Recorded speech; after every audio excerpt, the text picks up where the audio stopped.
আজকে আমি একটা অন্যরকম রান্না করে দেখাবো।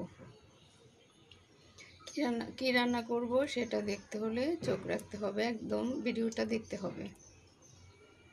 তো আমি কড়াইয়ে তেল দিয়ে দিলাম। তেলটা আপনাদের পছন্দ মতো দিয়ে নেবেন, একটু কম বেশি করেও নিতে পারেন। এখন এই তেলের মধ্যে আমি এই যে মোটামুটি 1 কাপ 1.5 কাপ পরিমাণ রসুন কুচি এবং পেঁয়াজ কুচি দিয়ে দিলাম।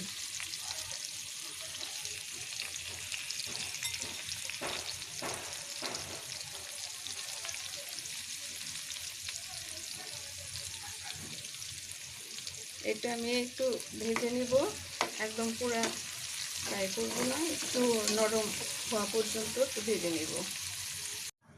আমি একদম তেল কম খাই, হ্যাঁ, এই জন্য আমি তেল কম দিয়েছি। আপনারা আপনাদের পছন্দ অনুযায়ী তেল দিয়ে নেবেন।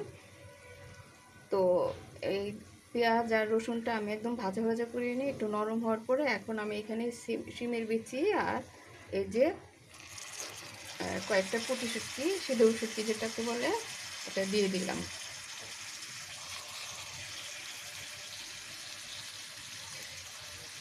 আমি কিন্তু এখানে এখন পর্যন্ত কোনো মশলা দেইনি।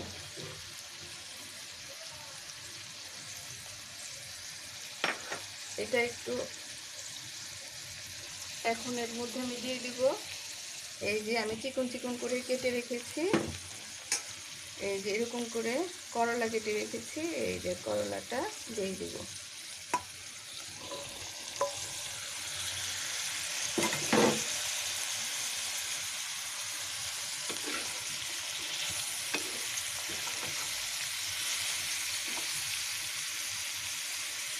এটা ভালো করে তেলে ভেজে নিব।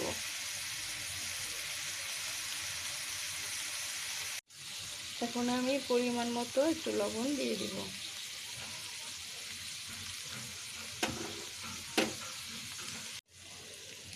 মোটামুটি সিদ্ধ হয়ে গেছে করলা। এখন এর মধ্যে আমি অল্প একটু হলুদ গুঁড়া এবং এই যে অল্প হাফ চামচ এরকম একটু মরিচ গুঁড়া দিয়ে দিলাম। মশলাটা ভালো করে মিশিয়ে নেব। আমি কিন্তু এত রান্না শেষ হয়ে গেছে মোটামুটি, তারপরে আমি তো পানি দিইনি, এটা এমনিতে সিদ্ধ হয়ে যায়।